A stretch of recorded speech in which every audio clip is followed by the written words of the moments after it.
मैं अक्सर लोगों से कहता हूं, राम से पंगा ले लो चल जाएगा, करुणा निधान है, इनसे मत लेना, क्योंकि इनको पता वता नहीं है। ये मानते सिर्फ एक ही की है, बाकी जो नहीं मानता उसका फिर वही इलाज करते जो सूरज का करा। लंका में एक ही आदमी जागा हुआ है जिसका नाम है विभीषण। क्यों जगा हुआ है? क्योंकि वो भगवान से प्रेम करता है। इसका मतलब इस यश की, लिप्सा की, ऐश्वर्य की लंका में चारों तरफ अगर आप घिरे हुए भगवान का स्मरण भूल चुके हो तो एक ना एक दिन इसकी आग में आप झुलसोगे। अगर इसमें रहते हुए भी भगवान का स्मरण करते हो तो आप विभीषण की तरह हनुमान से भी मिलोगे और राम से भी मिलोगे और राज्य पद भी आपको प्राप्त होगा। Fame is the last infirmity of noble mind.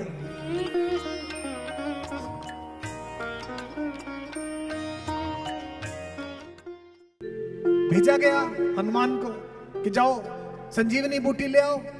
Hanuman आकाश में उड़े। आकाश में तो सूर्य है, विज्ञान के विद्यार्थी बैठे हैं, इंजीनियर्स आए हैं, सूर्य तो डूबता नहीं है।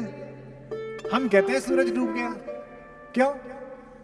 हमारी मां हमें गोदी में लेकर पृथ्वी, हमारे पिता सूर्य की ओर से पीठ कर लेती है।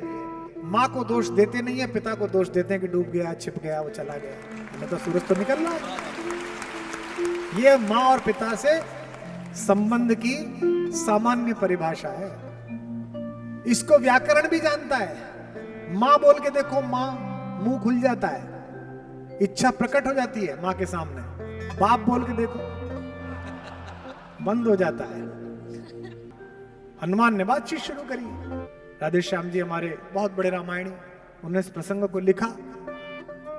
भारत के राजदूतों की भाषा ये होनी चाहिए, भारत के विदेश मंत्री और विदेश सचिव की भाषा ये होनी चाहिए, यूनाइटेड नेशंस में बोलने वाले भारतीय की भाषा ये होनी चाहिए जो हनुमान की थी। आकाश में बैठे हुए सूर्य से भगवान मारुति नंदन हनुमान ने कहा, हे सूरज इतना याद रहे, संकट एक सूरज वंश पे है। हे सूरज इतना याद रहे, संकट एक सूरज वंश पे है। अब देखो कैसे फुसला रहे हैं सूर्य को। मेरा कोई काम नहीं है, आपके खानदान का काम है, मैं तो आप ही का काम लेके आया। सूर्यवंशियों पे संकट है, आप सूर्य हो। हे सूरज इतना याद रहे, संकट एक सूरज वंश पे है। लंका के नीच राहु द्वारा आघात दिनेश अंश पर है। फिर और लालच देते हैं, मेरे आने से पहले यदि किरणों का चमत्कार होगा तो सूर्यवंश में सूर्यदेव निश्चित ही अंधकार होगा। इसे कहते हैं बात मनवाना। कितनी विनम्रता है। शक्ति के सबसे बड़े पर्याय की शालीनता देखिए। इसलिए छिपे रहना भगवन। राम का सेवक किसी और को भगवान कह रहा, देखो आप। इसलिए छिपे रहना भगवन, जब तक न जड़ी पहुंचा दूं मैं, बस तभी प्रकट होना दिनकर, जब संकट निशा मिटा दूं मैं। 6 पंक्तियों में तो वो भारत जो बुद्ध की भाषा जानता है, और 2 पंक्तियों में 75 साल वाला भारत जो आज की भाषा जानता है। कहते हैं मेरे आने से पहले यदि किरणों का चमत्कार होगा तो सूर्यवंश में सूर्यदेव निश्चित ही अंधकार होगा। अन्यथा क्षमा करना दिनकर, अंजनी तनय से पाला है, बचपन से जान रहे हो तुम हनुमत कितना मतवाला।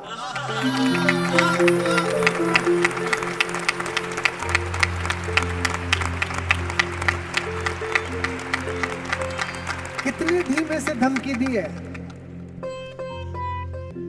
अन्यथा क्षमा करना दिनकर, अंजनी तनय से पाला है। हम किसी देश की सीमा का अतिक्रमण नहीं करते, लेकिन मृत्यु और आत्महत्या के सारे विकल्पों के विफल हो जाने के बाद अगर किसी नीच ने यही सोच लिया है कि हमारी सीमाओं के अंदर पैर रखकर हमारे सिपाहियों के शरसंधान का साधन भर के ही मरेगा, तो ऐसे हर नीच का स्वागत है। अंदर आए, हम उसे जहन्नुम भेजने के लिए तैयार हैं। अन्यथा क्षमा करना, दिनकर अंजनी तने से पाला है, बचपन से जान रहे हो तुम हनुमत कितना। हाँ, ये है पुनः हनुमत कितना मतवाला है। धीमे से कहा, नीचे एक आता ना शर्तें लागू, तो नीचे शर्तें लागू भी लगाई उन्होंने। हनुमत कितना मतवाला है, ज्यादा कुछ नहीं करूंगा, मुख में तुमको धर रखने का, फिर वही क्रूर साधन होगा, बंदी मोचन तब होगा जब लक्ष्मण का दुख मोचन होगा।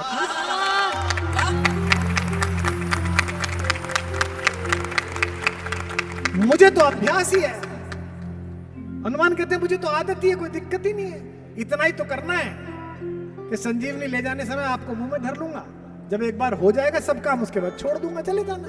इससे बेहतर है कि मुझे इतना कष्ट हो, तुम ही लेट निकलना। सूर्य को भी समझ में आ गई, वो पुराना घिसा हुआ था। उसने कहा इसने पिछली बार ही डार्क कर दिया था मामला। उसने कहा ठीक है, आप पूरा काम निपटा लो। भगवान ने सब काम निपटाए, अयोध्या जी उतरे, वापस आए, सुषेण वैद्य गए, सब कुछ ठीक हो गया। यह जो यात्रा है हनुमान की, यह सामान्य यात्रा नहीं है। चाहे माता सीता का पता लगाना हो, वो भी सामान्य यात्रा नहीं है। सीता क्या है? सीता शांति का प्रतीक है। हनुमान किसके प्रतीक है बताइए? ज्ञान के। ज्ञानिनाम अग्रगण्य है। पहली बार जब भगवान ने हनुमान को देखा है, सुग्रीव से मिलने जाते समय तो ब्राह्मण के वेश में आए मिलते और कहते हैं कि मैं सुग्रीव का महामंत्री हूं। तो भगवान ने लक्ष्मण से कहा है कि जो बोल रहा है सामने, ये भाषा लाघव जानने वाला सुग्रीव सचिव कपि, यह कपि जो सुग्रीव का सचिव है, ये भाषा बहुत अच्छी बोलता है। ऐसी भाषा वेद पढ़े बिना नहीं आ सकती। और वो कह रहा है हमको पता नहीं थी हनुमान कैसा बोलते हैं। मैं अक्सर लोगों से कहता हूं,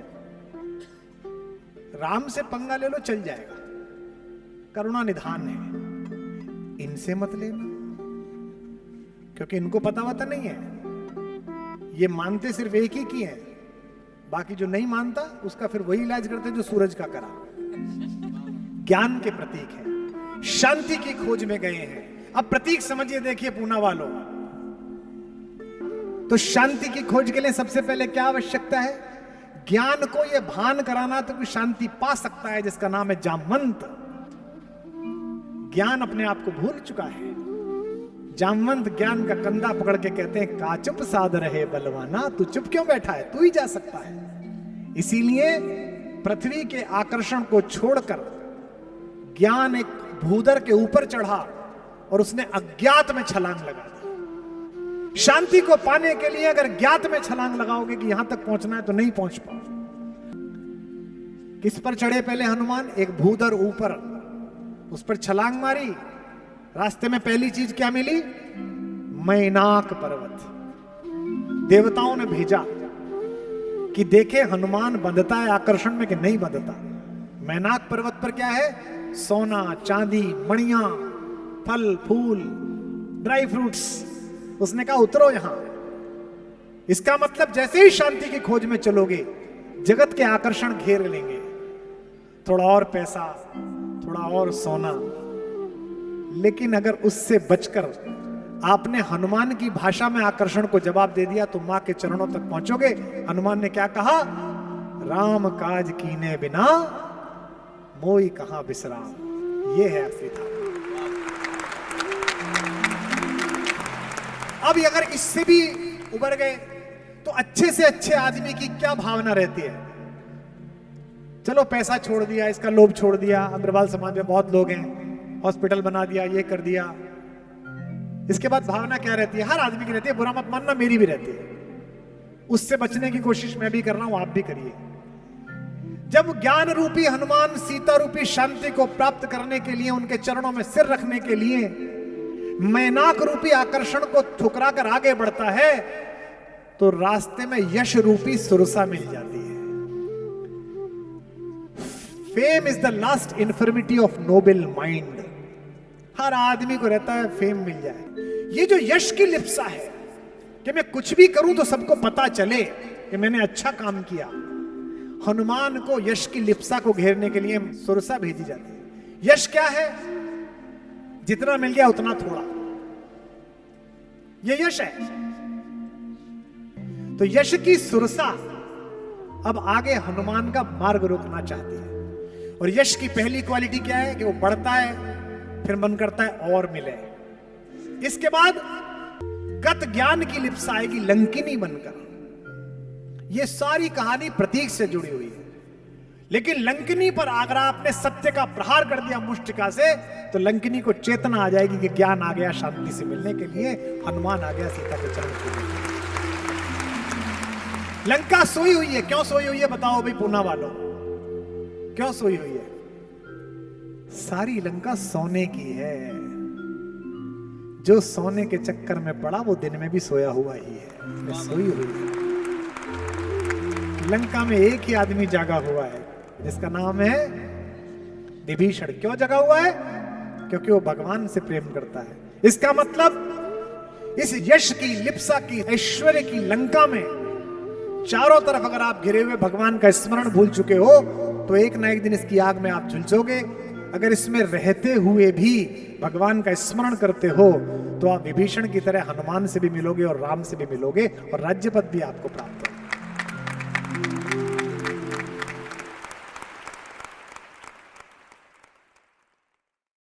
प्रतिवर्ष रामलीला हो रही है। रामलीला की क्या कहानी है?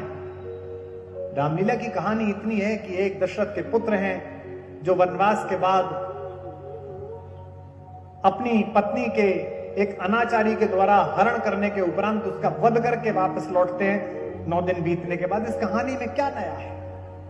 इस कहानी में कुछ तो अमृत तत्व है कि दुनिया के सबसे बड़े संकट कोरोना के समय भी ये कहानी भारतीय टेलीविजन पर दिखाई गई, तो पूरी दुनिया की नंबर 1 टीआरपी लेकर वो कार्यक्रम भी आ गया। ऐसा क्या कहानी है?